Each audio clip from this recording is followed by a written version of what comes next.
Le spatial européen, avec le spatial américain, est généralement celui qui est le plus connu par le grand public. Pourtant, on entend souvent dire que les avancées dans ce secteur en France et en Europe sont très lentes.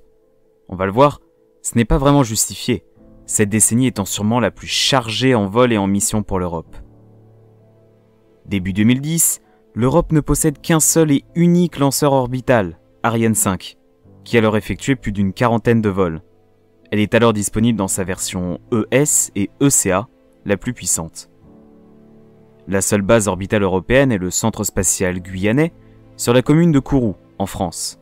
Durant la décennie, Ariane ne subira pas de grands changements, même si l'on peut noter début 2019 le vol de la plus haute Ariane 5 jamais lancée, VA247, qui utilisait non seulement une extension de coiffe, mais aussi une version allongée de son système de lancement double, et le vol VA250, qui marque le 250e vol d'une Ariane, et également l'anniversaire des 40 ans du premier vol d'Ariane 1, tout en étant également le 300e vol orbital français.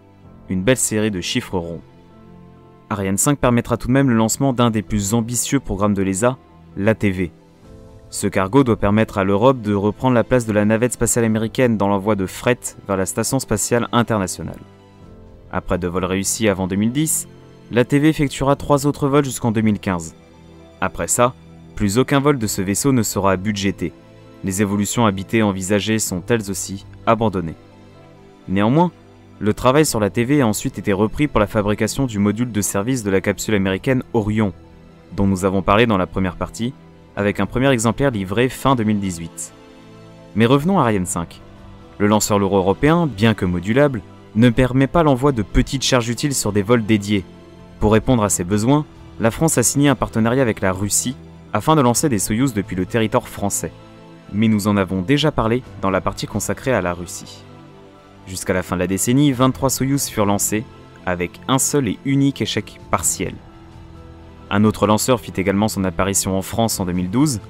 Et oui, Soyouz est un lanceur moyen, Ariane 5 un lanceur lourd, il manquait donc un lanceur léger.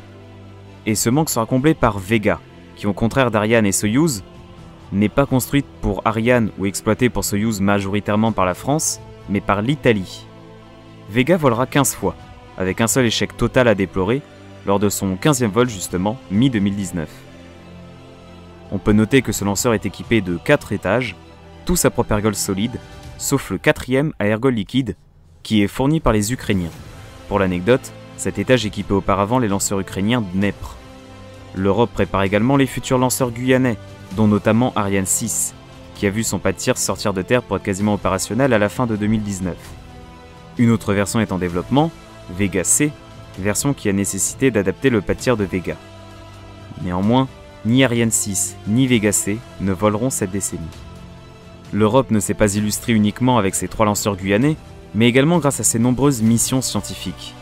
Tout d'abord, le 4e vol de Vega emporta un démonstrateur très particulier dans l'espace dénommé IXV. Il se base sur les technologies héritées du lointain projet Hermès, bien que sa forme soit totalement nouvelle.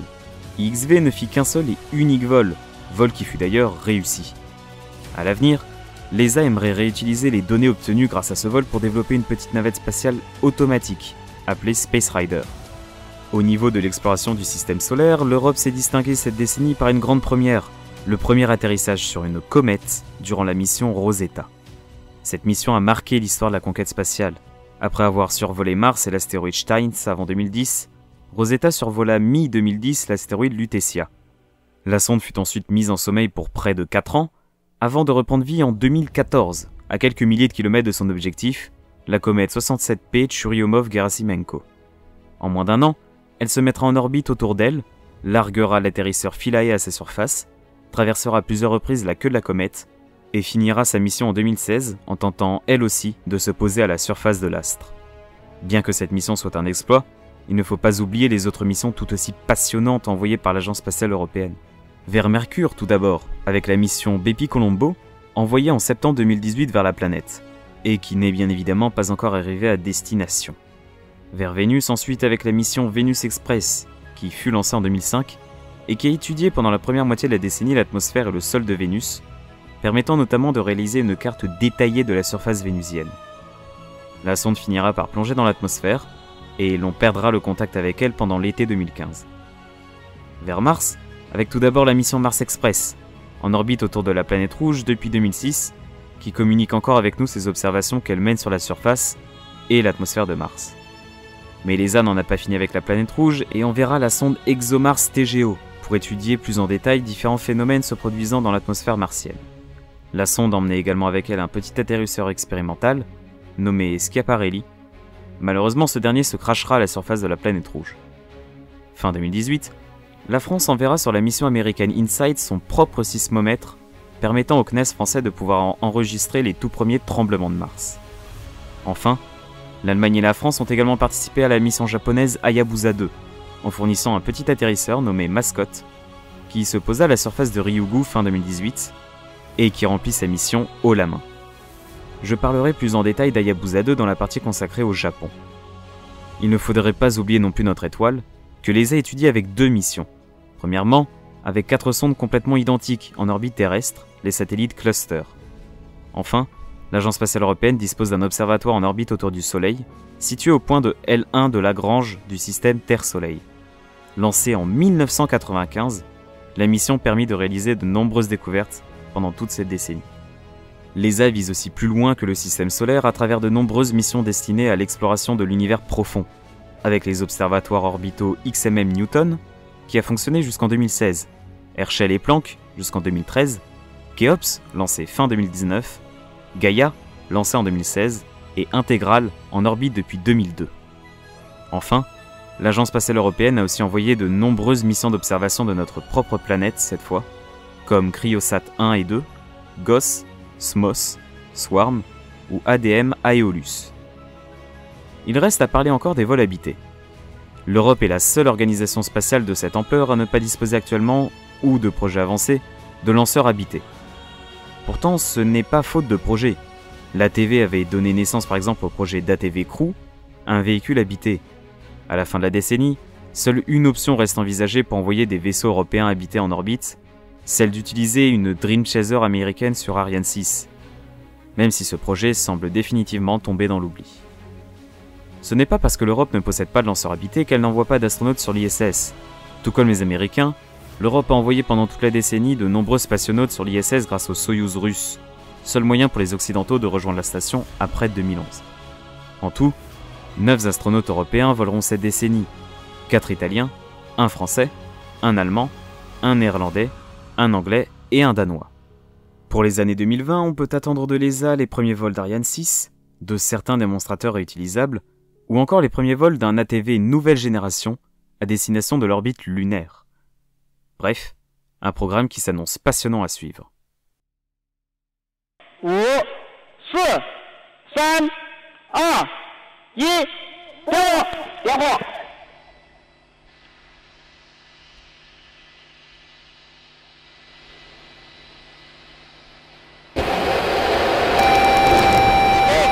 起飞时间2小时15分，0.6毫秒。3、2、1，点火！点火！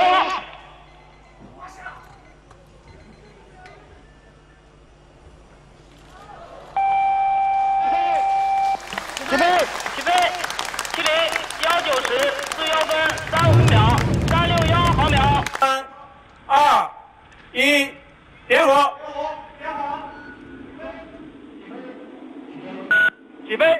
起飞，T0、07时30分31秒409毫秒，T0、07时30分31秒409毫秒。表团程序转弯，东风程序转弯。La Chine est très sûrement l'un des pays spatiaux le plus délaissé et méconnu par le grand public. Pourtant, on va le voir, la Chine a réalisé de nombreuses premières pendant cette décennie et prépare un avenir qui promet également d'être passionnant à suivre. Je me doute que très peu d'entre vous connaissent les lanceurs chinois sur le bout des doigts. Résumons donc la situation début 2010. À cette époque, le parc de fusées chinoises est assez simple. Tout est centralisé autour de la CASC, l'Agence nationale chinoise, en 3 familles de lanceurs. Avant tout, sachez que je vais souvent abréger les fusées Long March en CZ, l'abréviation de Changzhen, le nom chinois de ces lanceurs. Tout d'abord, la plus ancienne, la Long March 2, qui est alors disponible dans 2 versions, la CZ-2C et 2D, pour le lancement de petites charges utiles jusqu'à 2 tonnes. Ce sont des lanceurs légers. La famille des Long March 2 est aussi complétée par la CZ-2F, dérivée de la CZ-2E, qui ne vole plus depuis de nombreuses années. La CZ-2F est le lanceur habité chinois. Il envoie le vaisseau Chenzhou en orbite basse et peut également emporter d'importantes charges utiles en orbite. Il s'agit donc d'un lanceur lourd. La deuxième grande famille, c'est celle des Long March 3. Là, c'est plus simple. Elle est alors disponible dans une version sans booster, CZ-3A, avec 2 boosters, CZ-3C et non pas B, et avec 4 boosters. Là, c'est la CZ-3B. Ce sont des lanceurs moyens et lourds en fonction des versions. Enfin, il y a la famille des Long March 4, avec les versions 4A et 4B, très proches l'une de l'autre, qui sont des lanceurs moyens. Voilà donc en 2010 les seuls lanceurs chinois en activité. Ils sont tirés depuis 3 bases différentes, Xinjiang dans le centre de la Chine, Taiyuan dans le nord et Qiuquan dans le désert à l'ouest. Ces fusées ont d'ailleurs une fâcheuse tendance à retomber sur des villages et des granges. Sachant qu'en plus elles utilisent toutes, sans exception, des ergols toxiques, on comprend vite le problème qu'elles posent à la Chine. Au niveau de l'exploration spatiale, la Chine, pour une puissance spatiale de cette envergure, en est à ses balbutiements. Elle a réussi une mise en orbite lunaire avec Chang'e 1, l'envoi de son premier taïkonaute, Yang Liwei sur Shenzhou 5, et sa première EVA sur Shenzhou 7. La décennie 2010 est sûrement l'une des plus passionnantes à suivre pour la Chine, et elle n'a jamais été aussi prolifique avec ses lanceurs. On ne compte pas moins de 11 nouvelles fusées. Tout d'abord, Pékin choisit de reconvertir des missiles intercontinentaux DF-21 et DF-31 en fusées. C'est ainsi que l'on verra apparaître les lanceurs légers Kuaizhou 1 et 1A, qui sont exploités par X-Space, une société à moitié privée, mais également la Kai-Tuo-Tse 2 et la Long March 11, lanceur qui n'a d'ailleurs absolument rien à voir avec le reste de la famille de Long March. Ces 3 familles de fusées sont très similaires. Elles sont lancées depuis un camion et ont un premier étage à poudre. On notera tout de même une grande avancée pour la Long March 11 en mai 2019, qui sera la première fusée chinoise à décoller depuis la mer, sur une barge. Ce n'est pas une première mondiale. Sea Launch le faisait déjà avant, et les soviétiques avaient même lancé des Volna et des Shtil vers l'orbite depuis des sous-marins nucléaires. Cela marque néanmoins une avancée non négligeable des Chinois dans ce domaine, leur permettant ainsi théoriquement de lancer des fusées partout sur Terre. 2010 est aussi la décennie de l'avènement du spatial privé en Chine. 3 sociétés ont réalisé, enfin tenté de réaliser, pour 2 d'entre elles, un vol orbital. Il s'agit de Landspace avec sa Tsuche 1, OneSpace avec OS M1 et iSpace avec son Hyperbola 1. Parmi ces 3, seul Hyperbola 1 a réussi à atteindre l'orbite en juillet 2019, iSpace devenant ainsi la première compagnie privée chinoise à atteindre l'orbite. Ces 3 fusées sont assez simples, des étages à poudre, avec utilisation de grilles fines, ou panneaux cellulaires en français, ces grilles que l'on retrouve en bas d'Hyperbola 1 notamment, servant à la direction de la trajectoire du lanceur, comme le fait la Falcon 9 pendant ses atterrissages, ou bien avant elle, Soyuz, Proton et la N1 par exemple.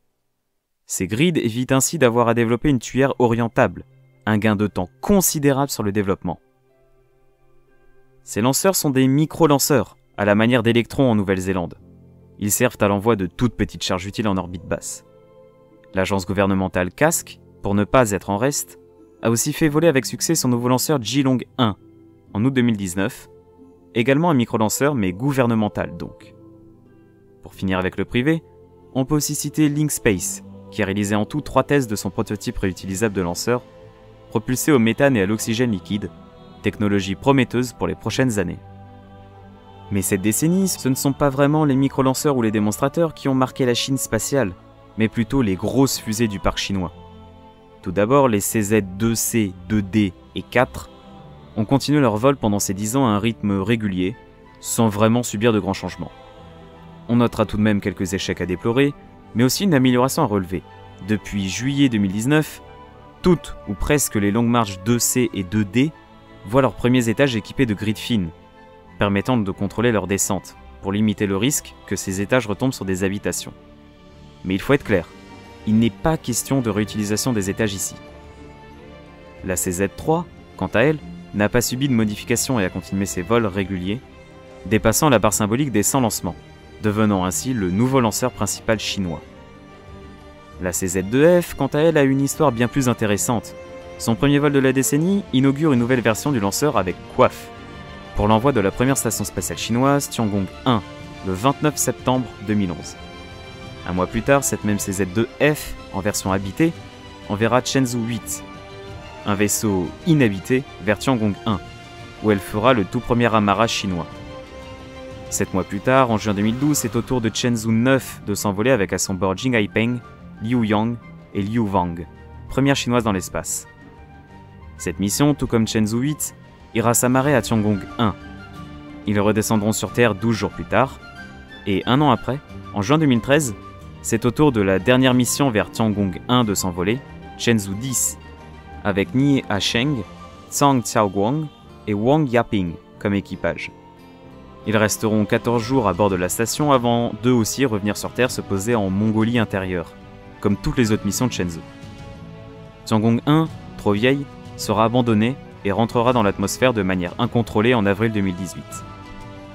3 ans après le vol de Chenzhou 10, une Long March 2F, équipée d'une coiffe, de nouveau, emportera une nouvelle station, Tiangong 2, en orbite basse. Comme Tiangong 1, c'est une station de test qui doit préparer l'arrivée en 2020 ou 2021 d'une plus grande station, Tiangong 3. Une seule mission habitée lui rendra visite, Chenzhou 11, la dernière mission habitée de la décennie. Elle décollera en octobre 2016 avec à son bord Jing Haipeng et Cheng Dong, qui effectuent le vol chinois le plus long, avec pas moins de 32 jours passés là-haut. Durant ce temps, ils testeront notamment l'éjection de satellites depuis la station, avec un satellite de test qui prendra une photo du Chenzhou 11 amarré à Tiangong 2. Bien que plus aucune mission habitée ne soit prévue vers Tiangong 2, la Chine n'en a pas fini avec la station. Car si on y réfléchit, la Chine a tout ce qu'il faut pour gérer une station spatiale, sauf un vaisseau cargo. C'est ainsi que le tout premier vaisseau cargo chinois, Tianzhou 1, est lancé vers Tiangong 2. Mais contrairement au Progress russe par exemple qui est dérivé du vaisseau Soyouz, le Tianzhou n'est pas dérivé du Chenzhou, mais de Tiangong 2 elle-même. Ce vaisseau cargo serait donc comparable à l'ATV européen. C'est un monstre, de la taille d'un module de station entier. Il effectuera son vol en 2017, avant de se consumer dans l'atmosphère. Tiangong 2 est désormais inutile, on l'a fait donc elle aussi, rentrer dans l'atmosphère en juillet 2019, la Chine perdant donc à nouveau sa station spatiale. Certains d'entre vous l'auront peut-être noté, mais je n'ai pas dit quelle fusée a lancé Tianzhou, car non, ce n'est pas la CZ-2F pour une fois. Il faut encore qu'on parle de 3 nouveaux lanceurs, qui ont un rôle bien particulier. Les 3 lanceurs phares chinois, CZ-2, 3 et 4, ont 2 grands problèmes. Déjà, ils utilisent des ergols toxiques, le mélange UDMH peroxyde d'azote. Mais attention, ce ne sont pas les seuls fusées à utiliser ce carburant. Proton, Rocket ou encore la Dragon Crew de SpaceX en utilisent aussi. Là où ça devient problématique, c'est que ces lanceurs retombent sur les habitations. La Chine a donc lancé un grand plan de remplacement de ces 3 familles de lanceurs et a construit une nouvelle base dans le sud de la Chine, Wanchang. Elle a développé 3 nouveaux lanceurs, tout d'abord la Long March 5, nouveau lanceur lourd, qui pourra reprendre les vols de la Long March 3B et permettra l'envoi de futures sondes spatiales et de la future station Tiangong 3. Vient ensuite la Long March 6, nouveau lanceur léger, reprenant le rôle des CZ-2C, 2D et 4. Enfin, il y a la Long March 7, nouveau lanceur moyen et lourd, reprenant les vols de la CZ-3A, B et C. Mais aussi, dans le futur, ceux de la CZ-2F. C'est sur ce lanceur qu'est parti le cargo Tianzhou 1 vers Tiangong 2 justement. Ces 3 nouveaux lanceurs sont lancés exclusivement depuis Wenchang, sauf la CZ-6, qui peut aussi être lancée depuis Taiyuan. Ils ont tous effectué 3 vols chacun cette décennie, sauf la Long March 7 qui n'en a fait que 2. Et ils sont encore très loin de reprendre tous les vols des désormais anciennes Long March 2, 3 et 4, qui, tant qu'elles resteront moins chères que les nouvelles versions, ne seront pas prêtes de disparaître. Tous leurs vols sont donc des succès, à part le deuxième vol de la Long March 5, qui s'est soldé par un échec à cause d'un problème de moteur, clouant le lanceur au sol pour quasiment le reste de la décennie. Fin 2019, le retour en vol du lanceur est enfin acté, et le lancement a lieu fin décembre, vol qui se soldera par un succès. Ces nouveaux lanceurs sont l'avenir de l'exploration spatiale chinoise, la Long March 7 devant lancer dans le futur des vaisseaux de Shenzhou et de nouvelles capsules habitées en cours de développement. Au niveau de l'exploration du système solaire, cette décennie aura été celle de la Lune pour la Chine, avec l'envoi de pas moins de 3 missions lunaires. Chang'e 2 tout d'abord, qui s'est placé en orbite lunaire en 2010 pour une année avant que la Chine annonce qu'elle a désormais un nouvel objectif, l'astéroïde Toutatis, qu'elle survolera finalement en décembre 2012. La sonde communique encore avec nous, mais n'a plus d'objectif pour l'instant. Chang'e 3 sera une mission bien plus ambitieuse. Envoyée en décembre 2013 vers la Lune, 14 jours après son départ de la Terre, elle devient la première mission chinoise à se poser sur la Lune. Elle embarquait avec elle un petit rover appelé Yutu, qui cessera de se déplacer au bout de 2 jours lunaires à cause d'un dysfonctionnement thermique. La dernière mission lunaire chinoise de la décennie est Chang'e 4, qui accomplit un exploit le 3 janvier 2019, celui de réaliser le premier alunissage sur la face cachée de la Lune. Ces communications seront transmises par la sonde Kueikao en orbite autour du point de Lagrange L2. La mission emmenait aussi un petit rover, Yutu 2, sur la surface. L'atterrisseur et le rover sont encore actifs à la fin de la décennie. Enfin, on en parle assez peu, mais la Chine a continué l'envoi de nombreux satellites dans l'espace. On peut citer d'ailleurs parmi eux la deuxième génération de Baidu, déployée entre 2012 et 2018, ainsi que les premières unités de Baidu 3, qui ont commencé à être lancées à partir de 2018. Il s'agit d'une constellation de positionnement semblable au GPS américain, au GLONASS russe ou au Galileo européen. On peut aussi citer la constellation Jilin, en cours de déploiement, qui fournira un service permanent d'observation de la Terre à la Chine. En l'espace de 10 ans, la Chine a multiplié le nombre de ses fusées par 3 et a réalisé de grandes premières en prenant le temps également de préparer le renouvellement de son parc de lanceurs. Et elle se prépare aussi pour un grand avenir. Entre lanceurs réutilisables, missions de retour d'échantillons lunaires, missions vers Mars ou Jupiter, stations spatiales et vols lunaires habités, la décennie 2020 s'annonce très chargée pour le pays. Activating the thermal batteries. All systems are go. We have main engine ignition, igniting the SRBAs and liftoff. 温室効果ガス観測技術衛星2号、有機2号および観測衛星ハリウッドサットを搭載した H2A ロケット40号機は平成30年10月29日午後1時8分00秒に種子島宇宙センターから打ち上げられました。We have a liftoff of the H2A launch vehicle number 40 with aboard Ibuki 2, the second greenhouse gases observing satellite. On arrive désormais dans les puissances spatiales plus secondaires, avec le Japon. Comme avec la Chine, faisons un point sur ses lanceurs début 2010. À ce moment, le Japon possède 3 fusées. Tout d'abord, ses 2 lanceurs lourds phares, la H2A et la H2B. Ces 2 fusées sont assez semblables et font toutes partie de la même famille de fusées, les Delta. Oui, comme les fusées américaines.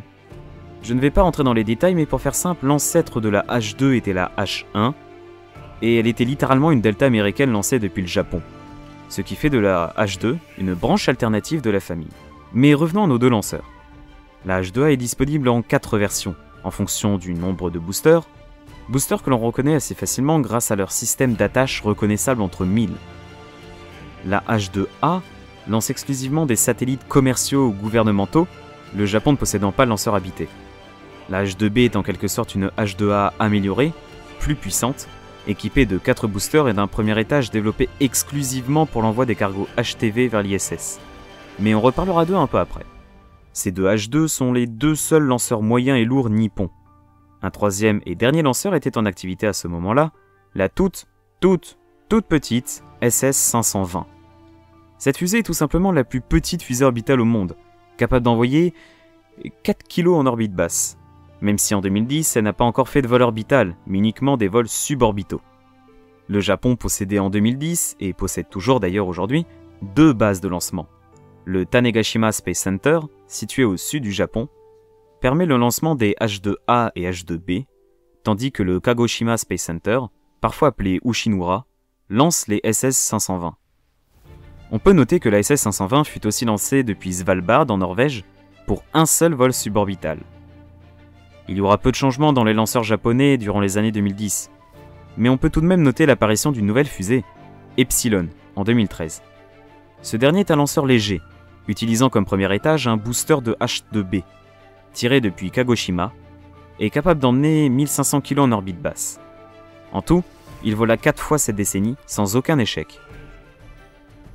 Au niveau des lanceurs suborbitaux, on peut aussi citer les premiers vols de la petite fusée Momo, de chez Interstellar Technologies, décollant depuis Taiki, sur l'île d'Hokkaido.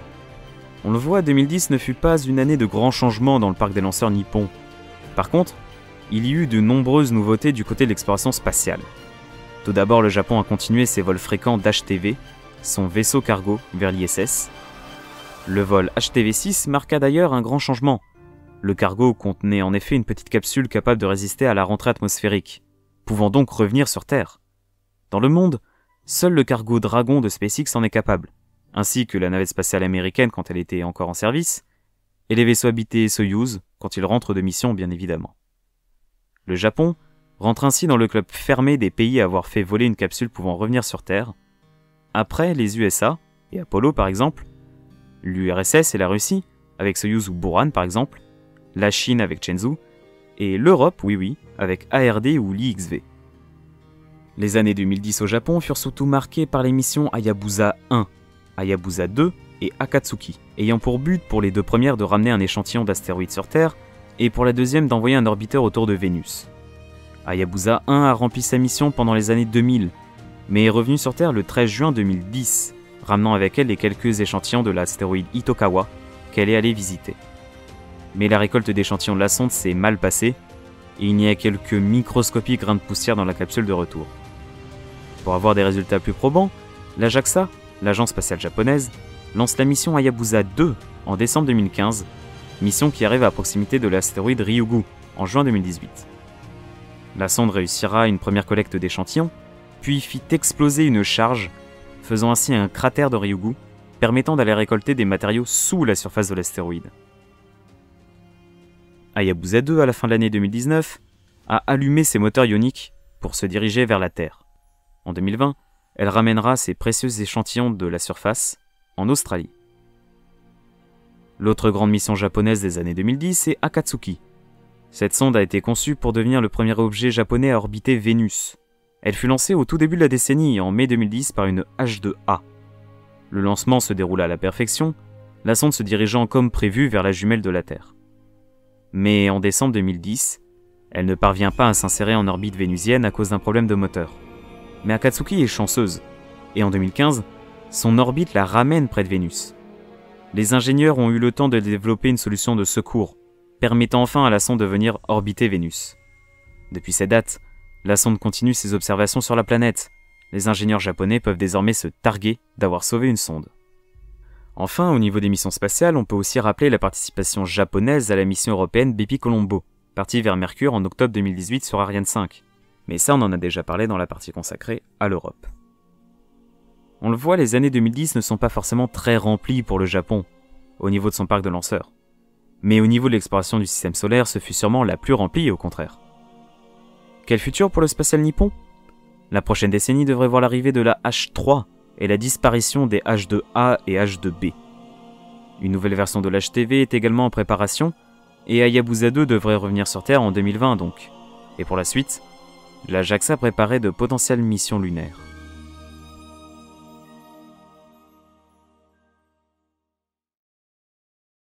Seven, 6, 5, 4, 3, 2, 1, 0. इस समय आप अपनी स्क्रीन पर देख रहे हैं 2 S-200 rocket Plus 5 seconds. दोनों का प्रज्वलन हो गया है और उससे 640 टन वाले मार्क 3 रॉकेट नौगन को ऊपर की ओर लेके जा रहे हैं।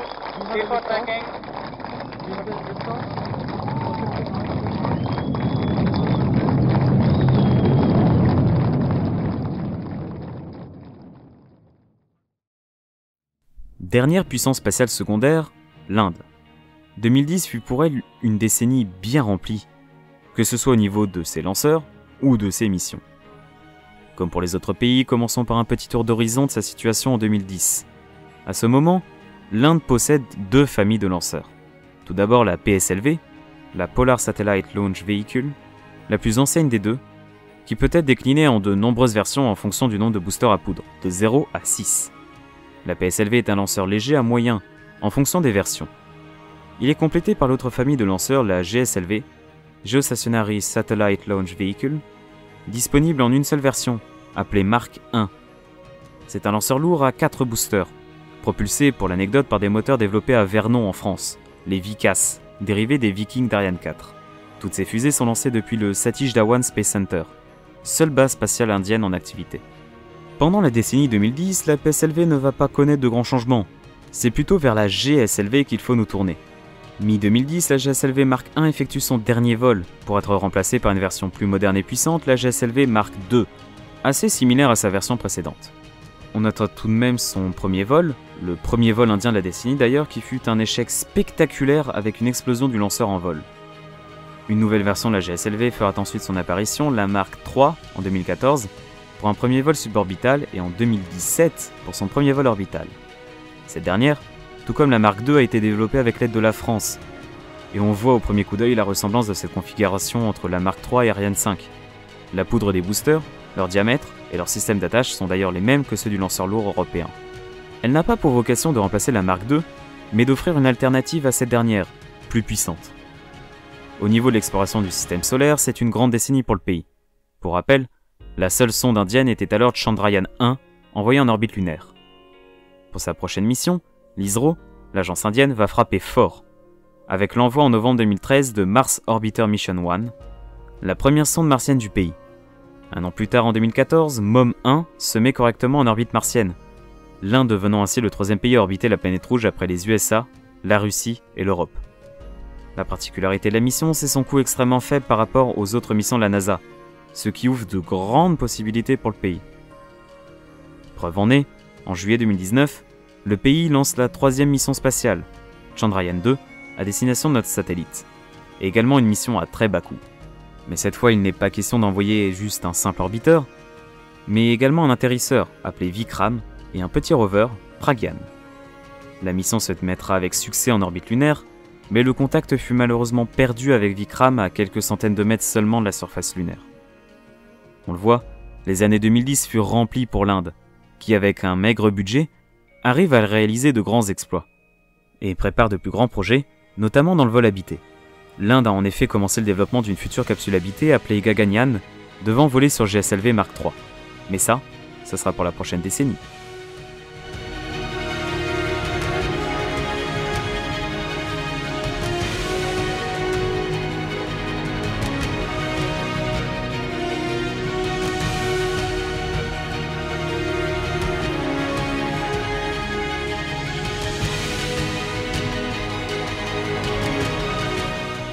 On finit cette vidéo avec les trop souvent oubliés du spatial, qui ont pourtant réussi de nombreuses choses cette décennie. On va donc parler de ce qui s'est passé en Corée du Nord et du Sud, en Iran et en Israël, ainsi qu'au Brésil. Commençons par la Corée du Sud. Début 2010, elle possède un unique lanceur, qui n'a réalisé alors qu'un seul vol en 2009 appelé Naro-1 ou KSLV-1. Ce lanceur est assez particulier. En effet, il a été développé en collaboration avec la Russie. C'est une fusée à 2 étages. Le premier étage est un dérivé de celui du nouveau lanceur Angara russe. Le moteur qui propulse le tout est un RD-151, moteur qui descend pour l'anecdote des RD-170 qui propulsaient les boosters d'Energia. Le deuxième étage, quant à lui, est entièrement sud-coréen. Le pays dispose d'une base de lancement, le Naro Space Center. Le premier lancement de la décennie sera en juin 2010, pour le deuxième vol du petit lanceur léger, qui se soldera, tout comme le premier vol, par un échec. Il faudra ensuite attendre 3 années supplémentaires pour voir à nouveau Naro 1 sur le pas de tir, qui décollera en janvier 2013. Et contrairement aux 2 précédents vols, celui-ci se soldera par une réussite, la Corée du Sud rentrant ainsi dans le club fermé des 11 pays à avoir atteint l'orbite.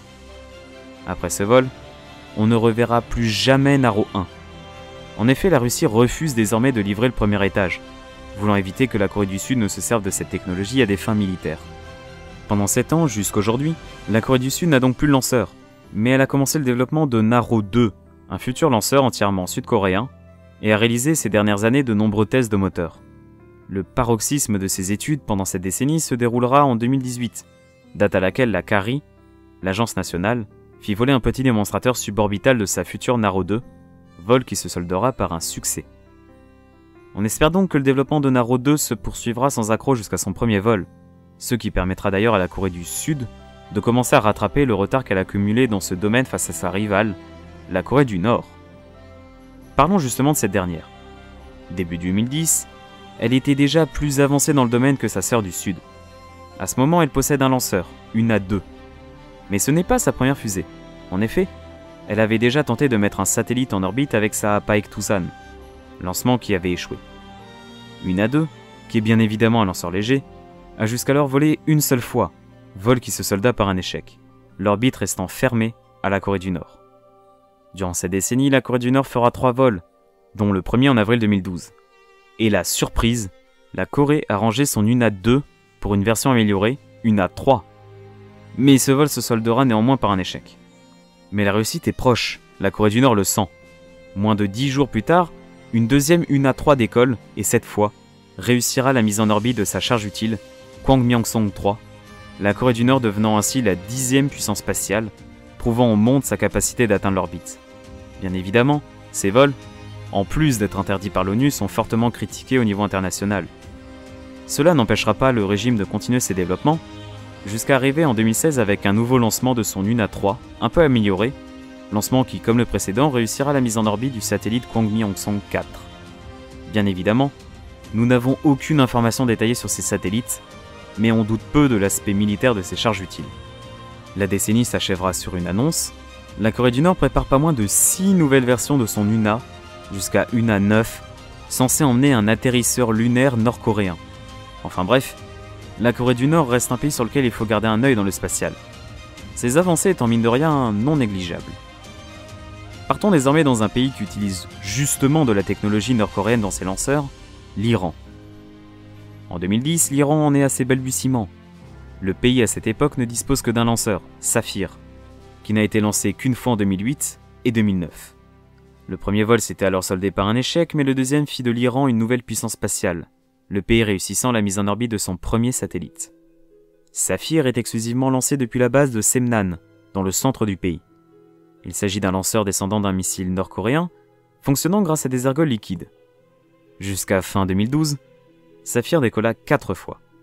La première fois en version Saphir 1A, son premier et unique vol, qui se soldera par un succès. Le vol suivant fut le premier de la Saphir 1B, et également le dernier, qui se solda également par un succès. Tous les autres vols jusqu'à ce jour ont été faits avec la version Saphir 1B+, plus évoluée que les versions précédentes.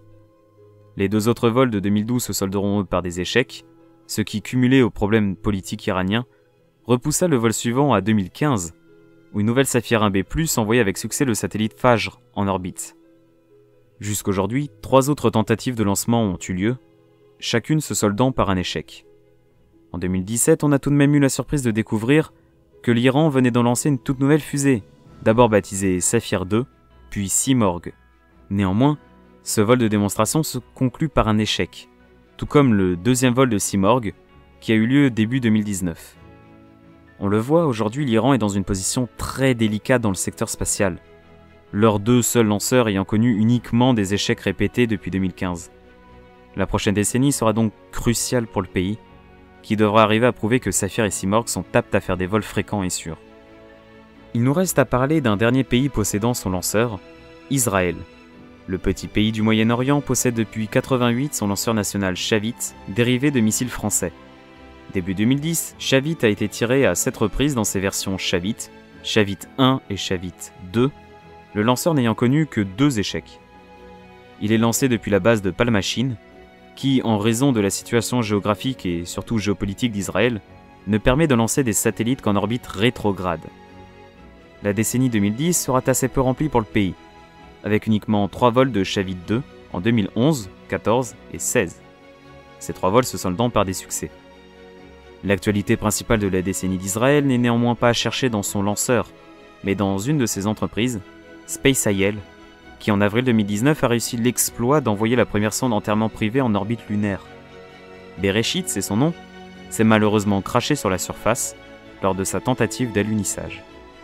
Néanmoins, SpaceIL a annoncé son intention de réitérer l'aventure au cours de la prochaine décennie. On suivra donc ça de près. On peut finir les puissances spatiales secondaires en parlant du Brésil, pays actuellement dans une impasse dans son secteur spatial. Son lanceur national, VLS, ayant été abandonné depuis longtemps, la faute à une explosion meurtrière au sol.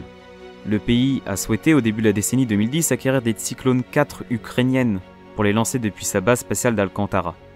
Néanmoins en 2015, ce projet fut complètement annulé, ce qui coupa tout espoir de revoir sous peu une fusée décoller du Brésil. Comme on vient de le voir à travers ces 2 vidéos, le spatial est un secteur en perpétuel changement. Des lanceurs apparaissent, D'autres s'en vont, des missions sont lancées, d'autres se terminent. Dites-vous qu'il y a 10 ans seulement, les USA allaient dans l'espace avec leur navette spatiale, SpaceX n'existait pas, on envoyait des satellites militaires avec des Molniya, et Dnepr était un lanceur commercialement viable. Et en Europe, Ariane 5 tenait encore d'une main de maître le lancement des satellites commerciaux. On vit sûrement la période la plus passionnante dans le spatial, depuis un bon moment. Le rythme de lancement accélère, tout comme le nombre de lanceurs. Et la prochaine décennie est très prometteuse, entre potentiel retour de l'homme sur la Lune, des stations spatiales chinoises, des vols habités indiens et j'en passe. Je vous remercie énormément d'avoir écouté ces 2 vidéos jusqu'au bout. Pour connaître l'avancement des futurs épisodes de la chaîne, j'ai créé un Google Drive. Le lien est normalement en description. Sur ce, je vous dis à la prochaine.